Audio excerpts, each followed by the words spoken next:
Perseteruan panas yang terjadi antara Uci Flaudea dan Medina Zain membuka cerita pilu.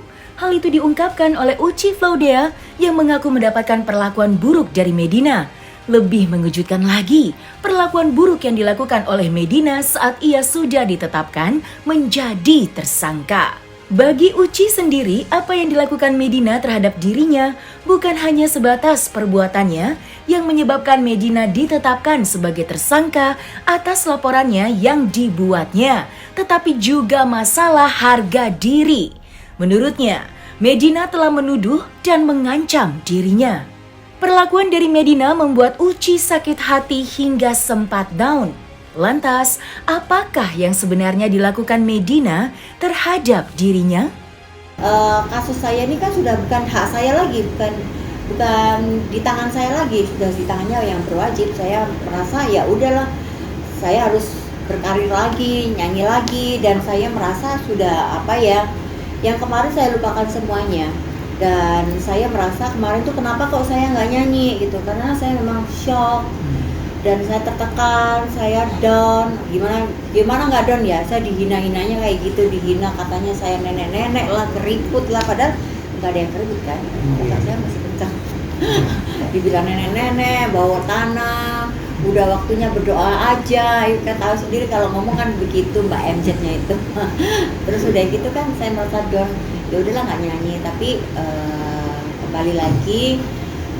Kan semua itu sudah melewati itu semua, saya bernyanyi. Dan di lagu ini saya tulis sendiri banyak masalah ya dalam hidup saya ya, masalah hukum sama Medina gitu kan.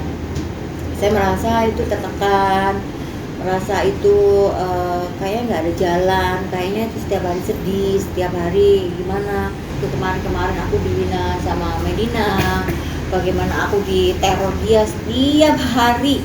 Padahal dia sudah jadi tersangka kan, padahal kan itu masih setiap hari neror loh. Padahal sudah jadi tersangka, yang di Surabaya sudah jadi tersangka, yang di Jakarta sudah jadi tersangka. Itu setiap hari masih nerornya body shaming lagi kan gitu, body shaming, bodiku dibilang editan lah, dibilang apa gitu, mukaku semuanya full botok, dia bilang gitu.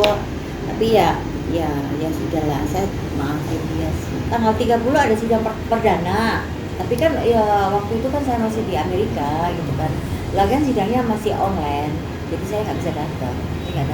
Dan ini tanggal 8 juga akan ada sidang lagi, tapi kelihatannya masih online sih gitu, tapi ya saya kan nggak datang.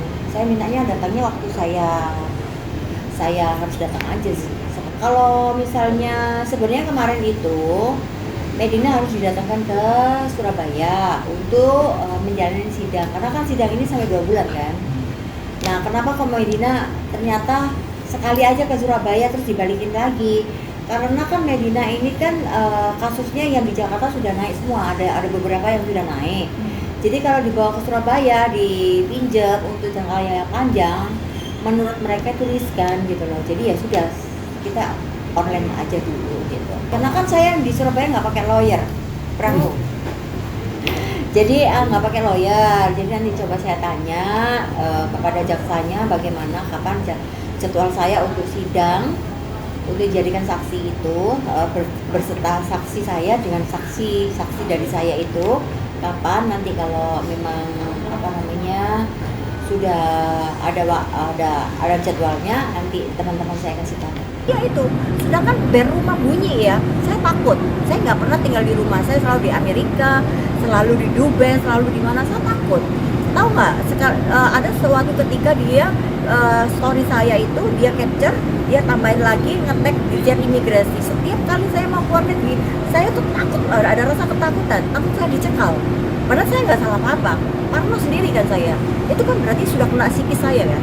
Shocknya itu memang jangankan diri saya, sampai saya takut anak saya juga saya larikan. Saya jarang tinggal di rumah saya Surabaya. Soalnya apa? Dia kan selalu bilang, aku kan bipolar gitu kan. Nah, kalau sudah kena orang yang selalu bilang bipolar gitu kan, saya pikir bipolar itu gila awalnya gitu. Orang gila kan bisa berbuat apa aja kan, bisa ngirim orang ke rumah atau dia datang ke rumah atau gimana kan. Ya itu yang saya pahami. Ternyata semakin kesini saya belajar bipolar itu sebenarnya seperti apa sih gitu. Bipolar nggak ada ngancem-ngancem terus kok. Bipolar nggak ada ngecet nganceman terus kok. Nggak ada seperti itu. Perseteruan panjang yang terjadi antar Uci dan Medina berakhir dengan laporan. Meski pada akhirnya sempat membuka pintu damai untuk Medina Zain, namun kini Uci menarik kembali ucapannya. Meski Uci sudah memaafkan Medina, namun tidak serta-merta menggugurkan laporan yang sudah dibuatnya. Menurutnya, Medina harus mendapatkan hukuman atas tindakannya.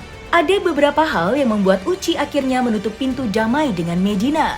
Keinginannya untuk memenjarakan Medina belum berubah.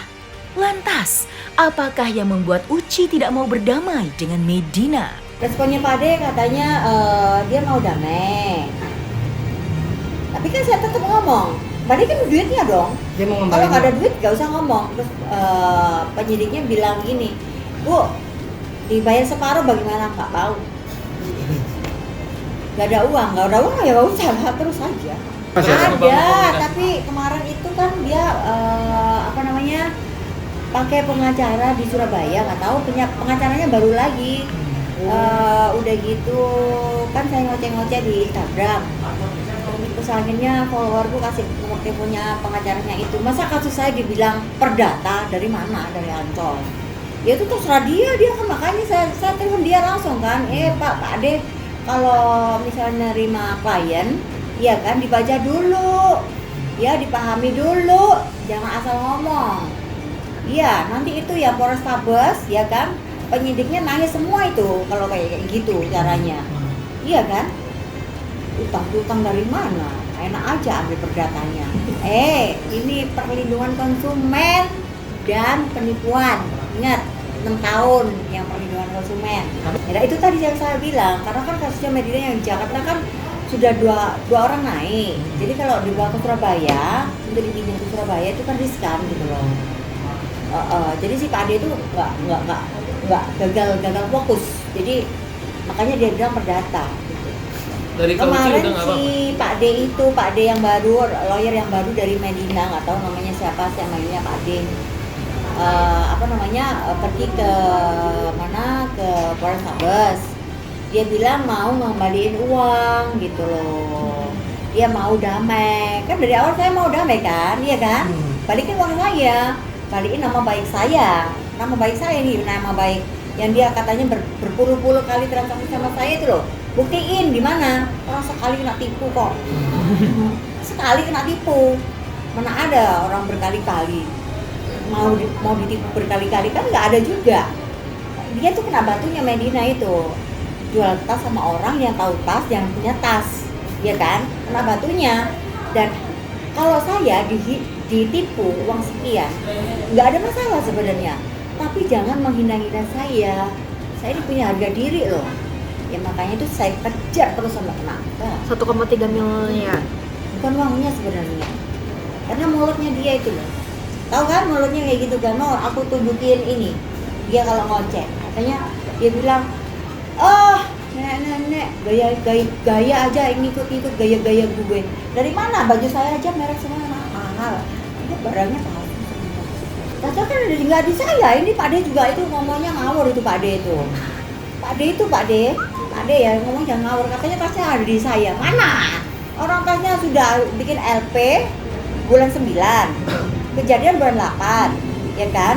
Bulan 9 bikin LP.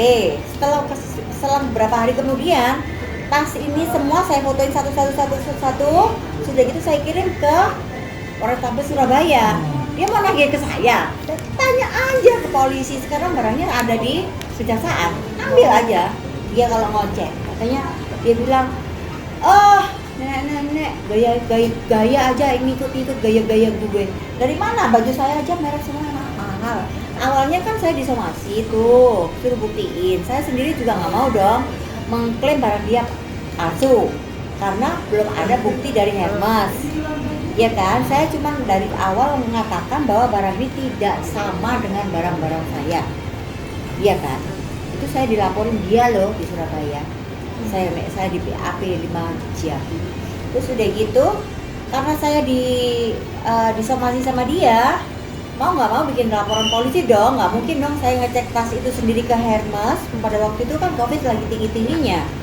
Saya bikin laporan ke Hermes, akhirnya ditindaklanjuti sama kepolisian, barang bukti saya kasihkan ke dia, lalu dari kepolisian menuju ke Hermes, tas ini dicek ke Hermes, hasilnya tas itu 9 palsu. Awalnya di kepolisian, sekarang dari kepolisian karena kemarin ada pelimpahan barang bukti dan Medina sudah di kejaksaan, bukan di saya Pak De. Wah,